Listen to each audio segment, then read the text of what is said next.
Okay, so running watches. Do you have one? Do you need one? If you do have one, which brand do you use and why? So today we're going to cover the minefield, which are running watches and the different brands and different types, and do we even need one at all?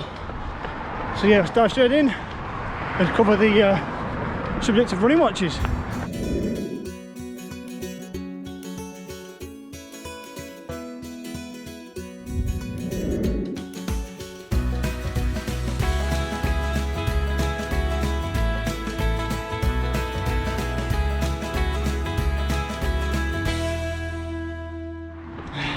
Okay everyone, yeah, so I'm 2 days post the Helsby 3 Peaks challenge. My legs aren't feeling too bad. I had a complete rest day yesterday, so today I'm starting a nice easy, probably 12k, just to get the legs turning over again. The plan was 14k fartlek, but it'll probably be a 12k steezy, maybe with a bit of fartlek chucked in, depends how the legs feel. And today we're going to cover running watches and the minefield that it can be for a newer runner. So yeah, so I'll cover what is a running watch in terms of the basics you'll probably need, the main different brands, and do you actually need one? Not actually necessary for everyone, so I'll do a quick cover of all those three topics. Hopefully you'll find it useful or informative, and it will also kind of open up a discussion, because it can be quite a opinionated subject. Some people like a specific brand and stick with that brand, so let's get up in the comments, but let's just get straight into it. So what is a running watch?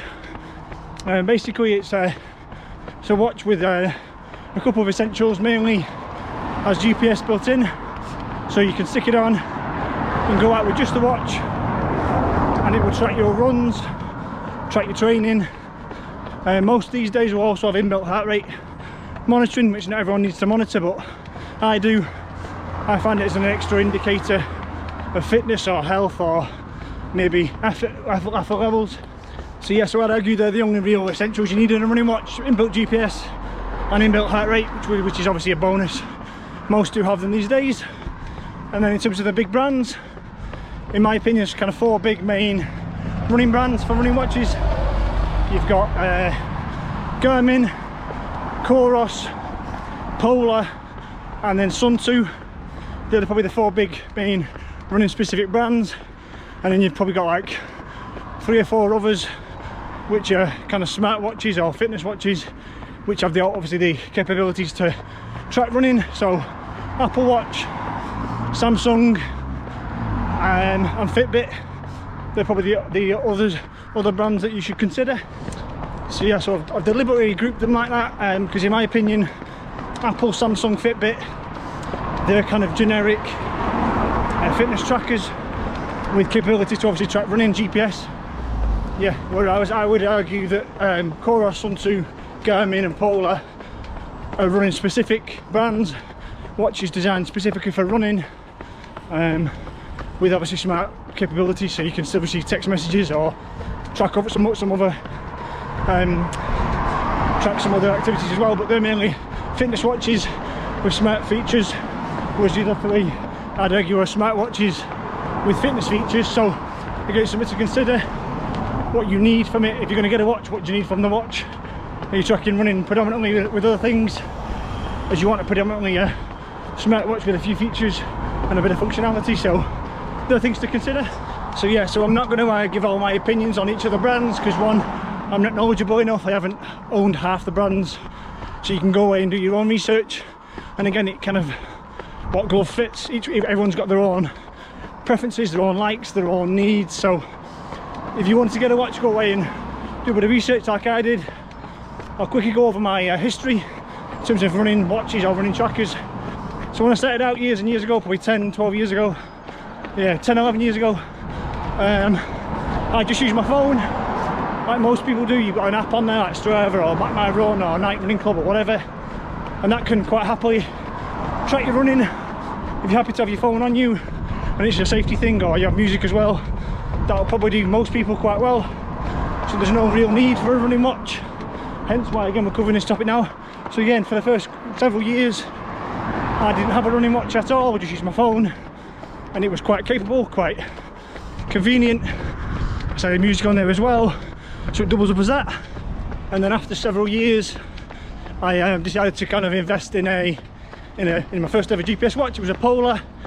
Can't remember the model. This was about 8-9 years ago, so I can't really compare them to the modern ones. So it was GPS inbuilt. It wasn't touch screen. It was just kind of an analog version of it. But it was a bit of a step up from a phone. Gives you the freedom to not have to carry the phone. Just track the GPS off your wrist.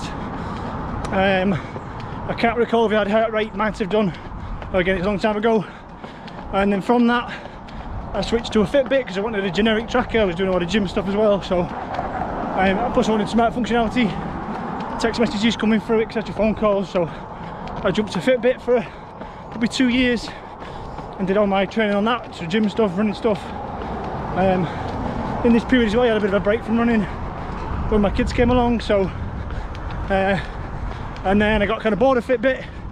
They were kept asking for, obviously you have to pay for certain things on the app, so I felt like it was just grabbing, plus it wasn't the ideal running watch. It was just a generic tracker. It's pretty good for GPS and heart rate, but it didn't have all the other metrics like cadence or running power, etc. So I decided to jump to a running specific watch, but I wanted to get a budget one, so I bought a Huami Amazfit Pace. Probably never heard of it, most people haven't. I got it second hand for about 35 quid. But again, that was a running specific watch, so it was a bit of a jump up in spite of the low cost. The touch screen, it even had maps on it, basic breadcrumb mapping. So again, I felt that was a benefit that helped me with my running as I was creeping up the running a bit more into the metric marathon. I'd come back to running. So yeah, I really enjoyed that watch. It was actually a really good watch considering the budget. Kind of a couple of issues, like it was glitchy a bit because of the low cost and the kind of lack of branding, but so after the metric, I knew I was going to train for a marathon in 2022, so we've come on up to 2022 now. I knew my running was getting a bit more serious and a bit more consistent again, so again I decided to upgrade. But again, I did what everyone would do when you're buying your first proper running watch. I did a lot of research.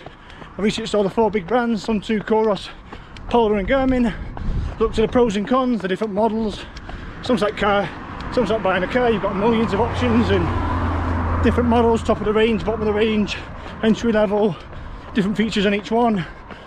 So it's kind of a minefield. You've got to go away and do the research, figure out what you need, what you don't need. Do you want to pay for stuff you're not going to use? Do you want an entry level that's good enough for most or for some people? So I had to go into it and do all the research like everyone else should do. And basically, against my opinion, I kind of discovered that Garmin are probably the biggest and best brand. A bit like I compare them to Apple if you're looking at phones.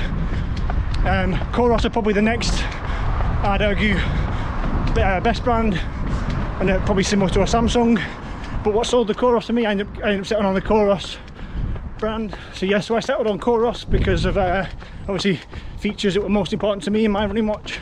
And again, everyone's different, but to me, I wanted accurate GPS and predominantly good battery life. Most watches have got pretty poor battery life, especially the better ones, the smarter ones, the ones that do more things. Again, even the best Garmins, the £500–600 Garmins, will only last 5–6 days, I believe. Correct me if I'm wrong in the comments. So yeah, the biggest selling point for me was Coros, was the battery life. So I got the Apex Pro. In the end, I was looking at the Pace and the Pace 2, which are the slightly more entry level as such. I decided to basically go for the Pro in the end because of the build quality. So it's not made out of plastic, it's made out of titanium. So and it's got I have to double check, I think it's not Gorilla Glass, it's I'll put it on the screen, again reinforced glass, and I've bashed it a few times, and what ends up happening is there's a mark on the wall and nothing on my watch. The watch is basically indestructible almost, so I wanted that protection. But yeah, in terms of battery life, I'll do a few like B-rolls as I'm talking. But yeah, this Coros, doesn't matter how much running I do, I can do 5–6 hours of running a week, and it will always last at least probably 2 to 3 weeks, not days. So it does like 12-13 hours of GPS off 100%, plus obviously notifications and backlights and anything else I'm using it for, sleep tracking. It's got 24/7 heart rate, that's not turned off, that stays on. I can turn it off, but again, I don't need to because the battery life is so good. So it's probably the biggest selling point for me for the Coros, hence why I went for that over the Garmin, and that's just not me selling it. I've got no affiliation to any brand. You go do your research, you figure out what's important to you, and you buy the best running watch for you. If you want a running watch, we'll go on to that onto in a minute if people actually need a running watch or not. So that's the basic history, up to date. I'm running with the Coros Apex 2 and Coros Apex Pro. It's on my wrist right now. So yes, just the final thing I touched upon with Coros was accuracy, GPS accuracy. So Coros have got an inbuilt algorithm, so if you go out of GPS, like you go under a bridge or between buildings or into woodland, over time the algorithm picks up on your stride length and built in behind the scenes, so it does lose GPS for 10, 15, 20 seconds or a minute or so. It basically fills that gap rather than just joining the 2 points with a straight line, which is what often happens, and that's why your GPS is way off. It basically does a best guess of how long that would have taken you with your stride length at that time and at that point in time, how fast you're running, your cadence, etc. Builds it in, it gets a pretty accurate picture of what you would have done, and if it's far more accurate. Again, people might have an opinion on this, drop it in the comments if you do, but I'm afraid I won't be talked down on this one. I'd argue that Coros have definitely got the most accurate GPS. So yeah, I did this forest runner, 10k in Delamere Forest a couple of weeks ago now, and again, a few people I know also ran it, and I've checked obviously how they did on the day. But basically, some of them with Garmin's, for example, had real issues with the tracking in the woodland. They ended up with like maybe 500, 600, 700 meters of loss over a 10k, whereas mine was bang on, not a minute of dropped GPS, dead accurate. And again, even with the battery life, again, it even has the Coros had the option of a Ultra Max GPS, where basically because of the algorithm it's that good and it can fill the gaps in that well, you can turn off the GPS for like an ultra if you're doing like a really long race, so like a 50-mile or 100-mile race, and the Ultra Max GPS just pings at 30 seconds every 2 minutes, and the rest of the 1.5 minutes of time when it's not on is filled by the algorithm. That's how good it is, that's how confident they are that it tracks. And again, the other thing is the track mode. The algorithm shows its strength there. I'll ping on the screen my track session and how accurate the GPS is. There's no wonky lines, zigzags, etc. So I'll stop there because it looks like I'm selling Coros to everyone. This is just my opinion. This is why I picked it. Go yourself, get yourself a Garmin or any other brand if you wish. Each to their own. Everyone's got their own opinions and likes and dislikes. The other thing to consider is obviously music. Probably most of these running specific watches won't have music storage. Coros don't. Again, it wasn't important to me, says the man with headphones in, but again, I'm playing off my phone today. I often don't wear music or headphones when I'm running. I just alternate every 3 or 4 runs. I might stick them on just to ladder up the run, especially if it's an easy steezy one like today. It can be quite boring sometimes, so I'll have a podcast on or a bit of music, so that's something to consider. Not every watch has the option of music storage. Garmin are better in that aspect, I suppose. The Forerunner series have some music options, and again, there's more of a range with the Garmin, from the 55 all the way up to, is it 945 or 955 now? Again, I'm no expert, so yeah, let's get on to you. Do you have a running watch? If so, why do you have it? What's the main purpose of it and the usages of it? And which ones you have and why? Did you pick that one? Some people just see one, pick it and buy it. Other people like me maybe do a bit more research, and that could be a good or a bad thing. It doesn't really matter. If it works for you, it works.